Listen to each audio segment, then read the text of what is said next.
ان کو تو انتخابات بالکل سوٹ نہیں کرتے، کیونکہ ایک کی بیس لائن پنجاب ہے، ایک کی بیس لائن کے پی کے ہے، دونوں کا مرکزی نقطہ سیاست کا انہی دو صوبوں سے جڑا ہوا ہے، اور وہیں پر ہی پی ٹی آئی کی جو بالادستی ہے وہ شک و شبہ سے اس وقت بالادر ہے۔ سب کو پتہ ہے کہ وہاں اس وقت پی ٹی آئی بہت زیادہ بالادست ہے، اور ہمارے کئی دوست یہ کہتے ہیں کہ انتخابات جب بھی ہوں گے اس کا ایڈوانٹیج تو پی ٹی آئی کو ہوگا۔ تو یہ جو ہم ایک اس وقت جسے کہتے ہیں نا کہ انتخابات نہ کروانے کے اس میں چلے گئے ہیں، پھر مالیاتی مسائل کا رونا، نئی مردم شماری کا رونا، پھر سیکیورٹی کے مسئلے کو لینا، پھر الیکشن کمیشن کے اپنے مسائل، یہ سب چیزیں ظاہر کرتی ہیں کہ پاکستان اگر ایک دفعہ آئین کی پٹری سے اتر گیا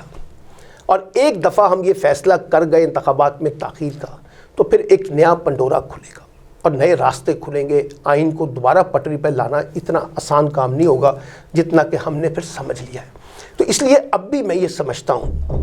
کہ خدارہ بہترین حل تو یہ ہے کہ معاملات کورٹ میں جانے کی بجائے، کیونکہ یہ جو ہمارے سیاسی لوگ ہیں نا جی، انہوں نے بھی بڑا ایک جسے کہتے ہیں کہ ان پر تنقید ہونی چاہیے، چاہے وہ حکومت میں اور اپوزیشن میں ہے، انہوں نے سیاسی معاملات سیاسی فورم پر حل نہیں کیے، وہاں فیصلے نہیں کیے جہاں پر یہ سیاسی فورم پہ حل ہونے چاہیے تھے۔ سارے معاملات عدالتوں کے اوپر لا دیا گیا اور عدالتوں پہ بوجھ ڈل گیا ہے، پھر عدالتوں پہ جب بوجھ پڑتا ہے تو عدالتوں سے اپنی مرضی کا فیصلہ چاہتے ہیں، پھر جب مرضی کے فیصلے نہیں آتے تو پھر عدالتوں پہ تنقید بھی ہوتی ہے۔ تو اب یہ دیکھنا ہے کہ یہ کیا راستہ ہے۔ ایک راستہ تو اب بھی یہ ہے نا کہ حکومت اور اپوزیشن مل بیٹھ کر ایک نئے انتخابات کے شیڈول پر اتفاق کر لیں۔ جیسے میں بار بار کہتا ہوں کہ مئی جون کے اندر انتخابات پر اتفاق اگر ہو جائے تو یہ اس وقت کانسٹیٹیوشنل بحران جو ہے، جو قانونی بحران ہے، یہ ختم ہو سکتا ہے۔ لیکن بلی کے گلے میں گھنٹی کون باندھے؟ کیا وفاقی حکومت واقعی اس کے لیے تیار ہے؟ اس کے نزدیک تو الیکشن جو ہے وہ ایک خودکش حملہ ہے ان کے اوپر، اس لیے وہ تو الیکشن میں نہیں جانا چاہتے، اس لیے وہ مفاہمت کی طرف آئیں گے، لیکن انتخابات کروانے کے حوالے سے کسی مفاہمت پر تیار نہیں ہے۔ فوری انتخابات ان کا ایجنڈا نہیں ہے،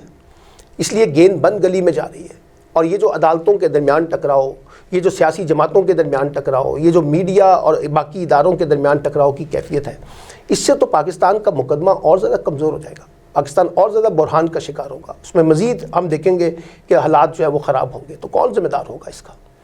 اچھا، پھر ایک بڑی عجیب منطق ہے، بعض لوگ یہ کہتے ہیں کہ انتخابات مسئلے کا حل نہیں ہے موجودہ صورتحال میں۔ ہمیں تو کہا گیا تھا کہ بدترین جمہوریت جو ہے وہ آمریت سے بہت بہتر ہوتی ہے اور جمہوریت ہی مسئلے کا حل ہے۔ تو جمہوریت میں تو انتخابات بنیادی شرط ہوتے ہیں، جمہوری تسلسل کو اگر آپ نے آگے لے کے چلنا ہے تو انتخابات ہی ایک کنجی ہیں۔ اور پھر دیکھیے نا، بات یہ ہے کہ آپ نے آئینی طریقے کے مطابق چلنا ہے۔ آئین جب کہتا ہے کہ 90 دن کے اندر الیکشن کرانے ہیں صوبائی سطح کے انتخابات میں، اگر صوبائی اسمبلیاں تحلیل ہو جاتی ہیں تو اب کون سی ایسی گدڑ سنگی ہے جس کی بنیاد پہ ہم کہتے ہیں کہ آئین کو تبدیل کر دیا جائے؟ اور یہ جو صوبائی انتخابات سے بچنے کا راستہ بھی جو ہے اس وقت یہی ہے نا وفاقی حکومت کے پاس، کہ وہ عام انتخابات کا راستہ اختیار کرے، لیکن وہ عام انتخابات کا راستہ اختیار نہیں کر رہی ہے، تو پھر صوبائی انتخابات ناگزیر ہو جائیں گے۔ جب صوبائی انتخابات ناگزیر ہو جائیں گے تو پھر آپ کہتے ہیں کہ پولیٹیکل امپلیکیشنز بڑھ جائیں گی۔ تو ہم ایک بڑی عجیب و غریب مخمصے کے اندر، مصیبت کے اندر پھنس گئی ہے اس وقت حکومت جو ہے، وہ باہر نکلنا بھی چاہتی ہے، نکل نہیں پا رہی، نکلنے کے لیے کوشش کرتی ہے تو اس کا ہاتھ پیر بندھے ہوئے ہیں کئی محاذ پہ، کئی موقعوں کے اوپر، کئی ان کے سیاسی انٹرسٹ جو ہیں وہ اس سے بالا تر ہو چکے ہیں۔ تو ایسے میں اب کیا راستہ نکالا جائے، کیسے آگے چڑھا جائے؟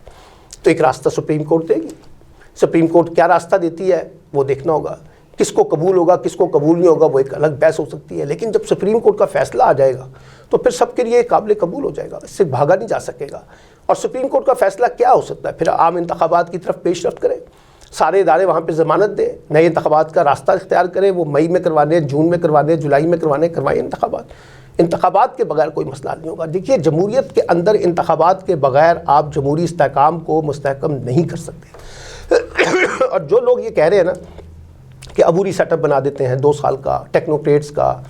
قومی حکومت کا، یہ سب شوشے ہم نے آزمائے ہوئے ہیں پاکستان کے اندر، اس کی کوئی اہمیت نہیں ہے۔ آپ جینونلی لوگوں پہ ٹرسٹ کریں، لوگوں کو یہ رائٹ دیں کہ وہ اپنی مرضی اور منشا کے مطابق حکومت بنا سکیں، شفاف انتخابات کروائیں، سازگار ماحول بنائیں اور انتخابات میں اسٹیبلشمنٹ کی مداخلت کا خاتمہ ہو، لوگوں کو یہ موقع دیں کہ وہ اپنی حکومتیں چن سکیں، تو پھر آپ دیکھیے کہ ہم کسی بحران کی کمی کی طرف جا سکتے ہیں۔ لیکن اگر ہم نے وہی ماضی کی روایات، ماضی کا کھیل، وہی سازشیں، وہی تانے بانے، وہی کسی کو گرانے کا کھیل، کسی کو لانے کا کھیل کا حصہ بننا ہے، تو پھر پاکستان کے مستقبل جو ہے اس پہ کئی طرح کے سوالیہ نشان بنیں گے، اور اس کے نتیجے میں اس ملک میں سول وار جیسے معاملات بھی سر فہرست ہو سکتے ہیں۔ لیٹس سی، اب گیند سپریم کورٹ کی کورٹ میں ہے، دیکھتے ہیں کہ سپریم کورٹ ایسا کون سا راستہ دکھاتی ہے جس کے نتیجے میں ٹکراؤ کی اس سیاست کا میں کچھ کمی ہو سکے یا خاتمہ ممکن ہو سکے۔